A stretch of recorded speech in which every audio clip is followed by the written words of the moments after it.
ये खबर SGT university द्वारा प्रस्तुत की गई है। पश्चिम बंगाल की राजनीति में शनिवार से एक नया अध्याय शुरू हो गया। 9 मई वो तारीख है जब पश्चिम बंगाल को बीजेपी का पहला मुख्यमंत्री मिला है। शुवेंदु अधिकारी ने पश्चिम बंगाल के मुख्यमंत्री पद की शपथ ले ली है।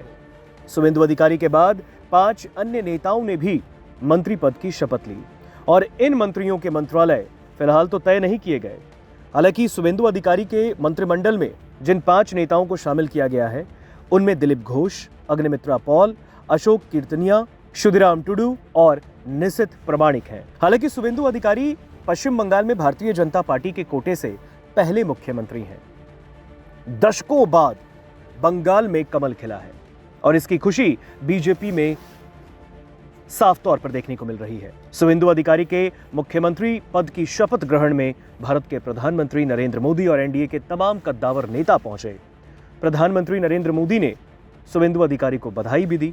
आपको बता दें, बीते दिनों जब पश्चिम बंगाल में केंद्रीय पर्यवेक्षक की भूमिका में अमित शाह पहुंचे, जब उन्होंने विधायक दल का नेता शुवेंदु अधिकारी को चुना, तब उन्होंने कहा कि शुवेंदु दा ने ममता बनर्जी को उनके घर पर हराया है और शुवेंदु दा के नेतृत्व में पश्चिम बंगाल में भारतीय जनता पार्टी की सरकार बंगाल की आवाम के लिए काम करेगी। और अब जहां शुवेंदु अधिकारी पश्चिम बंगाल के मुख्यमंत्री बन गए हैं, तो दूसरी ओर सवाल अब ये उठ रहा है कि आखिर बंगाल के नए मुख्यमंत्री ने शादी क्यों नहीं की। अक्सर ये सवाल लगातार पश्चिम बंगाल की सियासत में उठा कि आखिर शुवेंदु अधिकारी अविवाहित क्यों हैं। हालांकि खुले मंच पर गत चुनाव में पश्चिम बंगाल के मुख्यमंत्री शुवेंदु अधिकारी ने इस बात का जवाब भी दिया था। जब उनसे सवाल किया गया कि आपने आखिर शादी क्यों नहीं की, इस पर उन्होंने साफ तौर पर जवाब भी दिया। आपको बता दें, शुवेंदु अधिकारी की उम्र 55 साल की है। हालांकि 55 साल की उम्र होने के बावजूद भी शुवेंदु अविवाहित क्यों रहे, इसके पीछे जाहिर तौर पर उनकी कोई मंशा रही होगी। हम आपको आज के इस रिपोर्ट में ये बताने जा रहे हैं कि आखिर शुवेंदु ने शादी क्यों नहीं की। पश्चिम बंगाल की राजनीति में लंबे वक्त से उभरते चेहरे रहे शुवेंदु अधिकारी अब अपने राजनीतिक करियर के एक बड़े मुकाम पर हैं। वो बंगाल के मुख्यमंत्री बन चुके हैं।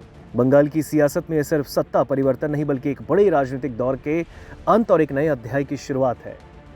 आज जब वो मुख्यमंत्री पद की शपथ ले चुके हैं तो सिर्फ उनका राजनीतिक सफर ही चर्चा में नहीं बल्कि उनका निजी जीवन भी लोगों की दिलचस्पी का केंद्र बना है।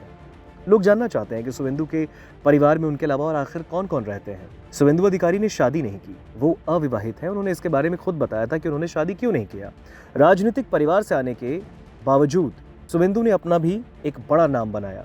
आपको बता दें, शुवेंदु के पिता शिशिर अधिकारी भी बंगाल की राजनीति का एक बहुत बड़ा नाम रहे हैं। परिवार का पूर्वी मिदनापुर में लंबे वक्त से मजबूत प्रभाव रहा, जिसने शुवेंदु की राजनीतिक पकड़ को और मजबूत बनाया। बीते 2 चुनाव में शुवेंदु अधिकारी ने जिस तरह से ममता बनर्जी को हराया है, उससे उनकी रणनीति, संगठन पर पकड़ और आक्रामक प्रचार का पता चलता है। शुवेंदु अधिकारी ने भाजपा को बंगाल में मजबूत आधार दिलाया और ये वजह है कि राजनीतिक गलियारे में उन्हें अब जॉइंट किलर का नाम दे दिया गया है। पश्चिम बंगाल की राजनीति में अक्सर अपने आक्रामक तेवरों और तीखे बयानों को लेकर चर्चा में रहने वाले शुवेंदु अधिकारी की निजी जिंदगी भी लोगों के बीच हमेशा एक जिज्ञासा का केंद्र रही। खासकर एक सवाल बार बार उनसे पूछा जाता है कि आखिर 55 साल की उम्र तक उन्होंने शादी क्यों नहीं की। इस सवाल का जवाब शुवेंदु अधिकारी ने दिसंबर 2020 में एक चुनावी जनसभा के दौरान सभा को संबोधित करते हुए कहा था। उन्होंने कहा कि लोग अक्सर उनसे पूछते हैं कि उनके भाई शादीशुदा है, फिर उन्होंने शादी क्यों नहीं की। इस पर उन्होंने कहा, कई लोग पूछते हैं, शुवेंदु तुम अविवाहित क्यों हो, तुम्हारे भाई तो विवाहित हैं। मैं उनसे कहता हूं कि आज के दौर की राजनीति में मैं खुद को अविवाहित नहीं मानता। शुवेंदु अधिकारी ने बताया था कि उनका जुड़ाव छात्र राजनीति से 1987 में ही हो गया। धीरे धीरे राजनीति उनकी जिंदगी का केंद्र बनती चली गई और फिर उन्होंने खुद को पूरी तरीके से सार्वजनिक जीवन के लिए समर्पित कर दिया। उन्होंने अपने इलाके के 3 बड़े स्वतंत्रता सेनानियों सतीश सामंतो, अजय मुखर्जी और सुशील धारा का खास तौर पर जिक्र किया। शुवेंदु के मुताबिक इन तीनों ही नेताओं की जिंदगी उन्हें हमेशा से प्रेरित करती रही। उन्होंने बताया कि ये तीनों ही स्वतंत्रता सेनानी अविवाहित रहे और अपना पूरा जीवन समाज और देश की सेवा में लगा दिया। शुवेंदु अधिकारी ने कहा कि उन्हीं से प्रेरणा लेकर शुवेंदु ने भी शादी न कर राजनीति और जनता की सेवा का रास्ता चुना। उनके शब्दों में उन्होंने कहा, मैं इन तीनों को फॉलो करते हुए अनमैरिड रहकर काम कर रहा हूँ। इस बयान के जरिए शुभेंदु ने यह दिखाने की कोशिश की कि उनकी राजनीति सिर्फ सत्ता तक सीमित नहीं बल्कि वो इसे एक मिशन और जनसेवा के रूप में भी साफ तौर पर देखते हैं। उन्होंने आगे कहा कि उनका परिवार सिर्फ कुछ लोगों तक सीमित नहीं बल्कि पूरा बंगाली समाज उनका परिवार है।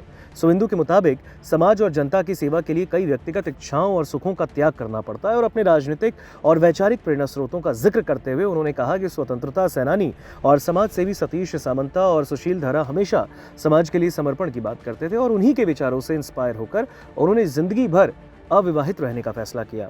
शुभेंदु अधिकारी का यह बयान उस वक्त काफी चर्चा में था। नंदीग्राम से अपनी पहचान बनाने वाले शुभेंदु अधिकारी कभी ममता बनर्जी के सबसे भरोसेमंद नेताओं में गिने जाते थे, लेकिन टीएमसी छोड़कर बीजेपी में आने के बाद उन्होंने खुद को बंगाल में पार्टी के सबसे बड़े चेहरे के रूप में स्थापित किया।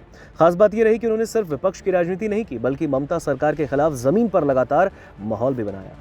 अपने शांत लेकिन आक्रामक राजनीतिक तेवर के लिए पहचाने जाने वाले शुभेंदु ने हमेशा खुद को ग्राउंडेड नेता के तौर पर पेश किया, फिर चाहे वो नंदीग्राम का संघर्ष हो, किसान आंदोलन हो या फिर बंगाल में भाजपा का विस्तार।